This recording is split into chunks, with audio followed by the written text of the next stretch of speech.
Saya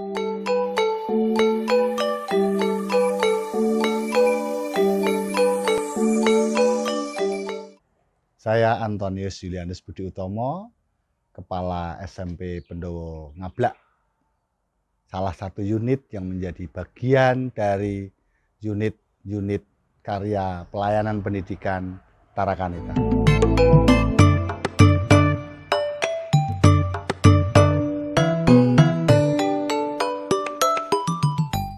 Berbicara mengenai biara Ngablak, itu tentu saja tidak bisa dipisahkan dari sejarah SMP Pendowo Ngablak.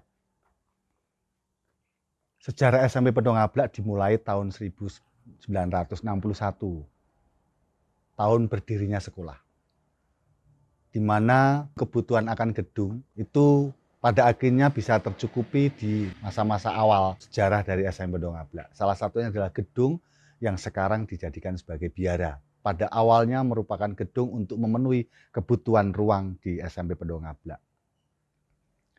Pada tahun 1982, Yayasan Papa Miskin yang mengelola SMP Pendowo Ngablak tidak punya kekuatan secara ekonomi untuk bisa menghidupi, menjaga kelangsungan SMP Pendowo Ngablak. Pada tahun itulah kemudian Tarakanita memenuhi kebutuhan akan hal ekonomi bagi keberlangsungan SMP Pendowo Ngablak.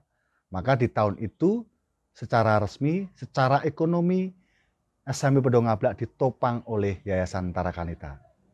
Kemudian di tahun 2002 secara penuh pengelolaan manajemen SMP Pendowo Ngablak berada di bawah Yayasan Tarakanita yang tidak hanya sebatas pembiayaan.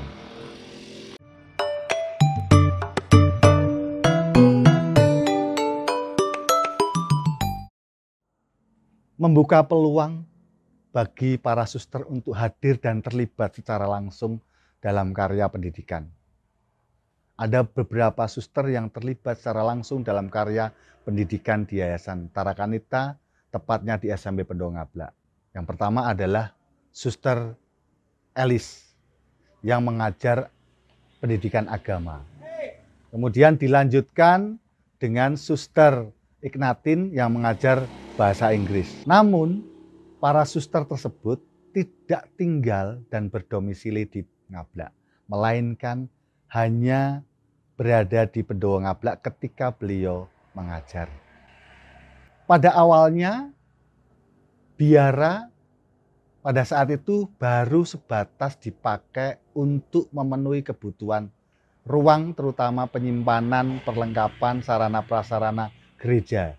Salah satunya adalah penyediaan satu ruang untuk Sang Kristi.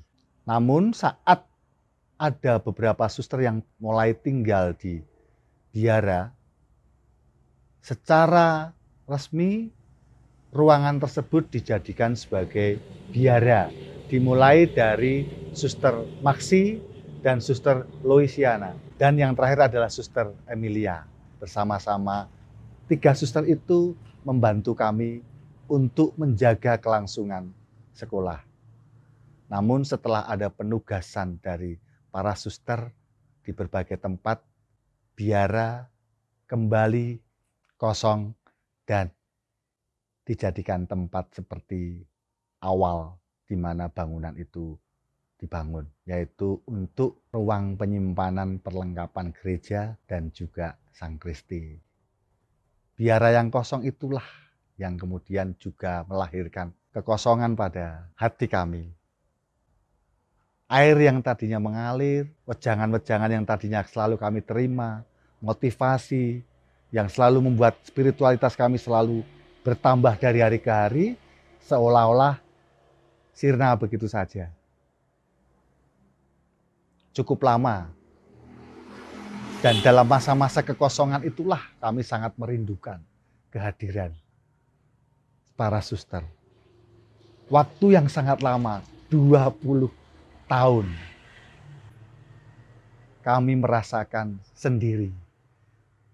Kami seperti merasakan sebagai seorang anak yang tidak memiliki seorang ibu. Dan kami selalu berharap bahwa suatu saat nanti biara akan kembali sesuai fungsinya. ada para suster yang berkarya dan bersama-sama kami untuk terlibat dalam karya pelayanan pendidikan di SMP Bendo Ngablak. Saat masa-masa kekosongan itulah, dalam harapan kami itulah kami terus bergerak, menata ulang kembali segala sesuatunya, mencoba untuk memantaskan diri. Dan akhirnya doa-doa kami yang kami wujudkan dalam karya-karya kami setiap hari, akhirnya didengar oleh Tuhan dan melalui para suster, apa yang kami rindukan sebentar lagi akan terwujud. Dan kami bersyukur untuk itu semua. Terima kasih, suster.